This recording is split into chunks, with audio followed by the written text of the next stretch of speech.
जी mic ऊपर करो अपना। मैं तुम्हारे चक्कर में खराब होगा, किसी को पकड़ा के पीछे होना। दिल्ली विधानसभा चुनाव में लोक जनशक्ति पार्टी रामविलास एनडीए गठबंधन के तहत हम लोग चुनाव लड़ने जा रहे हैं। कल भारतीय जनता पार्टी की तरफ से औपचारिक ये जानकारी साझा की गई थी कि देवली की सीट लोक जनशक्ति पार्टी रामविलास को दी गई है। मुझे खुशी है इस बात की कि देवली की सीट पर लोक जनशक्ति पार्टी ने एक ऐसे प्रत्याशी को लड़ाने का फैसला किया है जिन्होंने निरंतरता में समाज अपने क्षेत्र के लोगों के बीच बिना किसी लालच के, बिना किसी चाहत के निरंतरता में लंबे समय से इन्होंने कार्य करने का काम किया। दीपक तंवर जी आज से नहीं दशकों से मेरे परिवार, मेरे नेता आदरणीय रामविलास पासवान जी के विचारों, सिद्धांतों के साथ ये जुड़े रहे हैं और ये इच्छा न सिर्फ मेरी बल्कि मेरे नेता आदरणीय रामविलास पासवान जी की भी थी कि इनमें वो काबिलियत है, एक जनप्रतिनिधि के रूप में समाज की, क्षेत्र के लोगों की सेवा करने की भावना है इनमें और इनको जरूर मौका मिलना चाहिए।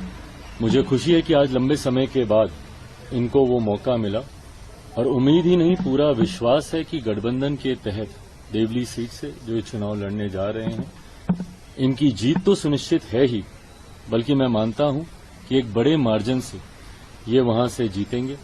गठबंधन में तमाम साथियों का स्नेह, प्यार, आशीर्वाद इनको प्राप्त है और लोक जनशक्ति पार्टी रामविलास का हर नेता, हर कार्यकर्ता पूरी मेहनत के साथ न सिर्फ इस बात को सुनिश्चित करेगा कि दीपक जी की जीत वहां से हो, बल्कि एनडीए की हर एक प्रत्याशी की जीत।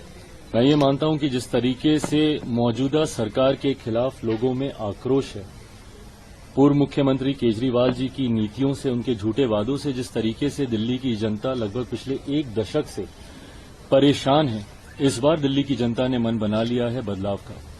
प्रधानमंत्री आदरणीय नरेंद्र मोदी जी की सोच वाली सरकार इस बार दिल्ली में बनेगी और मैं मानता हूं कि भारतीय जनता पार्टी के नेतृत्व में एक मजबूत एनडीए की सरकार 8 तारीख को परिणामों के बाद बनने जा रही है। एक तरफ इंडिया गठबंधन बिखर रहा है, दूसरी तरफ एक गठबंधन मजबूत हो रहा है। इंडिया गठबंधन के बिखरने को कैसे देखते हैं आप?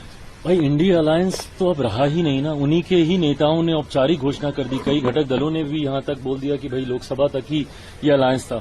और दिल्ली मुझे लगता है एक गठबंधन कैसे पूरी तरीके से बिखर सकता है उसका जीता जागता उदाहरण है, जहां आम आदमी पार्टी, कांग्रेस, ये सारे प्रमुख दल इंडिया अलायंस को मजबूती देने के लिए एक साथ आए थे, आज एक दूसरे के सामने लड़ रहे हैं और उसमें बाकी के जो बचे हुए घटक दल हैं, कोई इसका साथ दे रहा है, कोई उसका साथ दे रहा है। तो ये एकता तो इंडिया अलायंस में कभी थी ही नहीं, क्योंकि महत्वाकांक्षी नेताओं का, महत्वाकांक्षी दलों का ये गठबंधन था। ऐसे में एनडीए का स्वरूप निरंतरता में और मजबूत होता जा रहा है। झारखंड में भी आपने देखा, हम लोगों ने मिलकर वहां पे चुनाव लड़ने का काम किया।